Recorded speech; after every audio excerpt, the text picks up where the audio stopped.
I would very much like to introduce our next speaker, who is Tushar Gandhi. Aside from being the great grandson of Mohandas Karamchand Gandhi, Tushar Gandhi is an author and an actor and played a key role in establishing the Mahatma Gandhi Foundation. He has been a longtime and vocal critic of the RSS and the BJP. Tusharji is also the author of a book called Let's Kill Gandhi, whose second edition will shortly be released. A longtime campaigner on issues of peace and justice, it is my great pleasure to welcome Tushar Gandhi. Thank you so very much, Samir and Shireen and everybody at Pace Vigil on this day of Bapu's martyrdom. And just about an hour ago was when at 17 minutes past 5 was when Bapu was shot. And so it becomes even more meaningful for us to remember that. But what is important is not what happened in 1948 on this date, but what has continued to happen in independent India ever since. The cult of hate has become more and more dominant and overbearing on India. The other day, I was sitting down and compiling a list of what I have now called the list of shame for India. And we like to believe that Bapu's murder sort of brought sanity back to India. But if you look at the chronology of hate in India, independent India, the lull was for a very brief period. The effects of hate started very soon after we just about finished mourning Bapu. And unfortunately, today what has happened is that we have sort of learned to counter hate with hate everywhere, all over in the world. We see anger is being retaliated by counter anger, hate is being retaliated by hate. And I think that is one of the greatest disservice that we do to all these icons of uh, humanity and peace and nonviolence. I was just this morning, somebody shared that I had seen that cartoon or caricature much earlier, but today somebody shared it with me, and I thought it was very significant in today's time, where it is as if Bapu is sitting in heaven and Martin Luther King joins him over there. And after greeting him, Bapu tells him that isn't it curious, Dr. King, that they believe that they have now murdered us. And that is what is the hope behind these tragedies that happen. That the killers always believe that they have finished off the human, the person, but they never succeed in finishing off the thought, the ideology, the ideals behind that becomes the legacy of that person. And with Bapu, that has bothered the right wing Sanghi ideology so much that for the years after they murdered Bapu, and please remember one thing: Nathuram Godse was just a gunman, a hitman who was sent to kill Bapu. The forces behind that murder, who got away scot free, were the RSS and the Hindu Mahasabha and Savarkar. And let's not shy away from mentioning that. And that is where we must, where if we follow Bapu, then we must remember that don't hate the sinner, hate the sin. And the sin is the Sangh Parivar. And that is where our, our focus should be in that. And we've lost that focus. And that is where today we notice that Godse is worshipped. Since this morning, I'm getting messages after messages from social media where they're saying, "Aren't you concerned? Godse is trending on social media." But I'm not.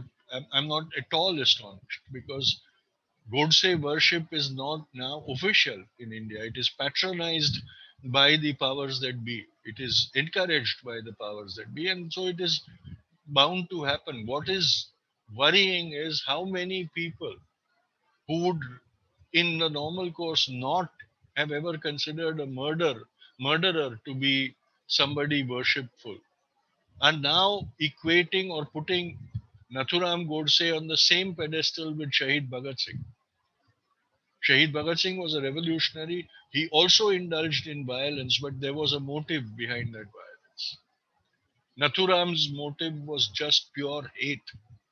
And if the worshippers of Nathuram are going to try and attempt to place Nathuram on par with Shahid Bhagat Singh and call him a martyr, then that is something that we should be worried about. And that is something that we should respond to.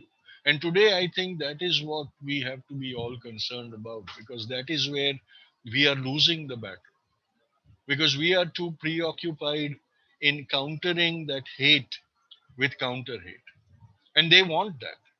They are in the business of poisoning the minds of society and filling the hearts with hate and ये नफरतों की राजनीति करने वाले लोग हैं और उनके साथ अगर हम सामने नफरत करेंगे तो हम कभी सफल नहीं हो पाए क्योंकि वो उसमें माहिर है they are past masters in the politics of hate violence and murder and we have seen a chain of murders happening and in recent years more apparent we just in the beginning of this program we saw that presentation where the martyrs were listed and that the ideology of murder is thriving is exemplified from the murders of the Volkarji and Comrade Pansare and Kalburgi and Gauri Lankesh all modern day martyrs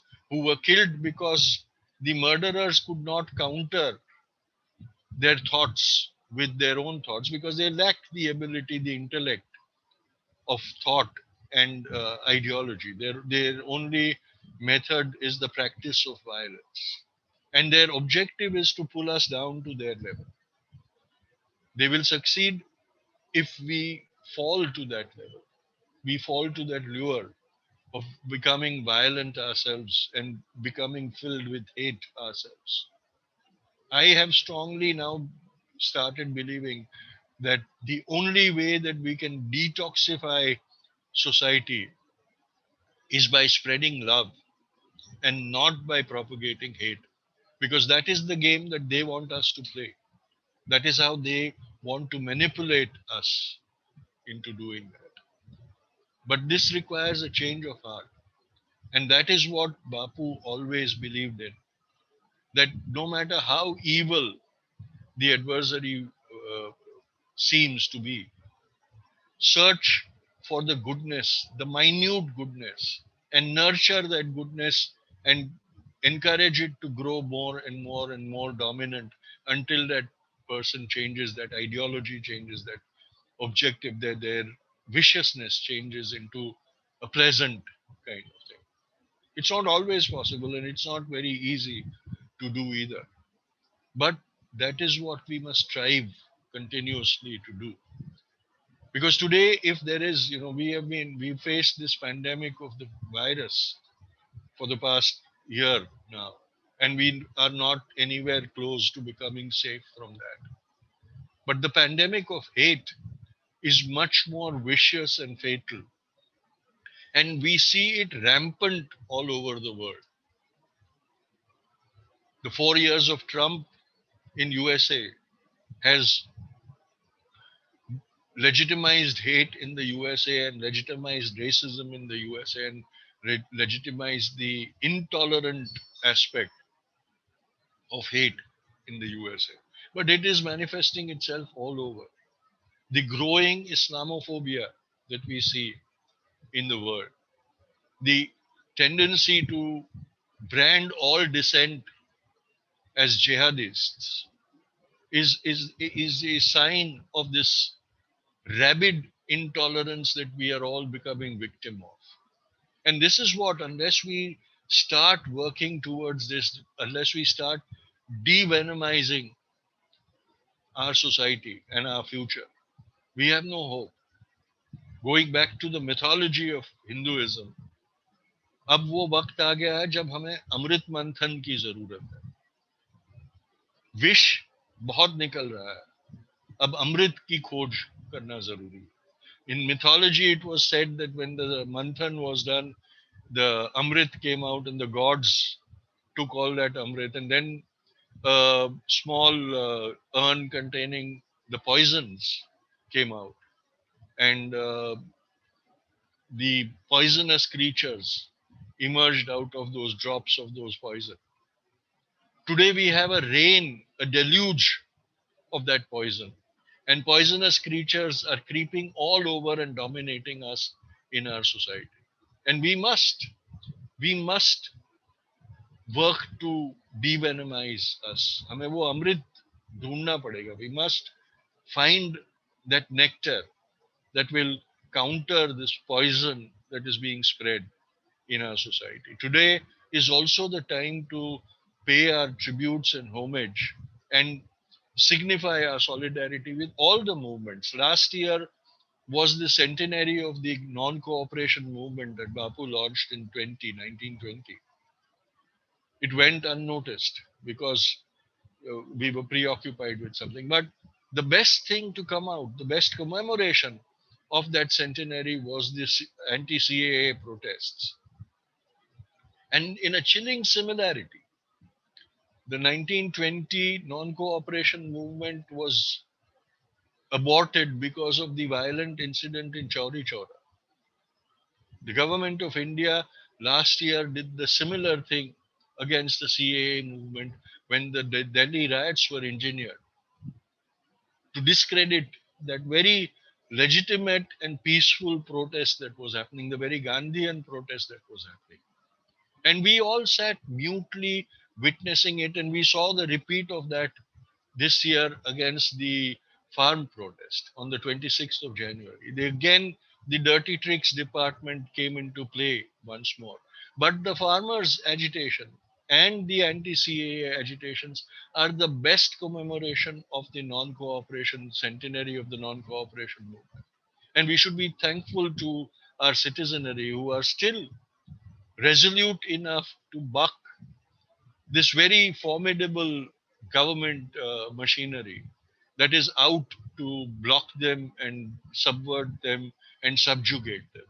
India is experiencing a new form of colonial subjugation by its own people, by an ideology that is alien to our culture. And we are falling prey to that. Unfortunately, we are now in a minority when we speak about this. And we must now form a worldwide global network of solidarity to fight these fascist tendencies wherever they are emerging, whether in India or whether in Sorry, Tusharji, you seem to have accidentally hit the mute button. yeah, Please. I'm sorry, I just noticed that. So all over the world, we have to counter this tendency and we have to come together in solidarity because we need the only way we can counter these people is by being united ourselves. So अब सबको शांति और भाईचारे के इस दिन इस शहादत दिन को पर आप सबको शांति और भाईचारे के मैं दुआएं करता हूँ. I wish you peace, unity, and acceptance of our differences. We have to learn to accept our differences because we are always going to be different. No two people are going to be the same. And so let's start by becoming more accepting of our differences also. And then we will maybe able to build a peaceful society. I would like to congratulate Peace Vigil and Samir and Shireen and everybody for organizing this and bringing the thoughts together, the ideology together, and significantly signaling to the foe, we don't hate you, but we will oppose you, we will counter you, and we will ensure that we are victorious. And that will only happen by becoming of all of us together. Thank you very much. Inkilab Zindabad. Vishwa Shanti Zindabad. Thank you. Thank you so much, Tushar, sir, for sharing your experience as someone who has lost also a family member to to Hindutva. I thought before I let you go, if I can just interrogate a little bit more, because here in South Africa, especially, we have this debate about how to view Gandhi. Was he casteist? Was he racist? Was he, was he pro? Was he sort of playing into the hands of communal forces in certain ways? Did you have any comment on that, especially given the recent events at Red Fort and so on that you also mentioned? Well, I think Bapu was a kind of an idea who could be appropriated by anybody, whoever wished to appropriate it. And that's where we see that even the Nathuram Bhakts attempt to appropriate Bapu whenever it becomes convenient for them. And so also these allegations that have emerged in recent times about Bapu being racist. Bapu was never a racist person. He did not have the understanding of being racist. He was racially naive in the initial years of his life, and it is very understandable. You see, we make allegations against him because we have decided that he was a Mahatma from birth. What we fail to understand is that he never was a Mahatma. He was a very ordinary person of limited abilities who kept expanding his abilities till he became something who was incredible for us to believe.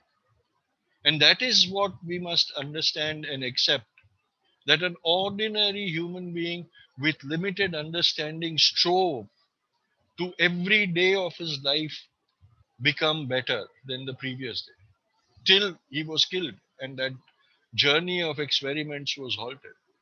And so initially, yes, he used terms to describe the black Africans in terms that today we would not ever use, which are definitely racial terms.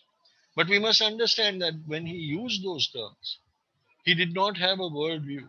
He was somebody who had come out of a small town of Rajkot in a very orthodox Hindu family which practiced all the discriminations of the caste system in their day to day life. His only worldview that came to him was when he went to England to become a barrister. And what was that worldview? It was the Victorian England, where there was a current of white supremacy. The civilized lot were the British, the whites, the Europeans, and everybody else were savages who these people were going out as missionaries to civilize. And so there was that air of superiority, which was the first influence on Bapu, on Mohandas Karamchand Gandhi, who had gone out of Rajkot. And so if he imbibed those influences, it wasn't astonishing.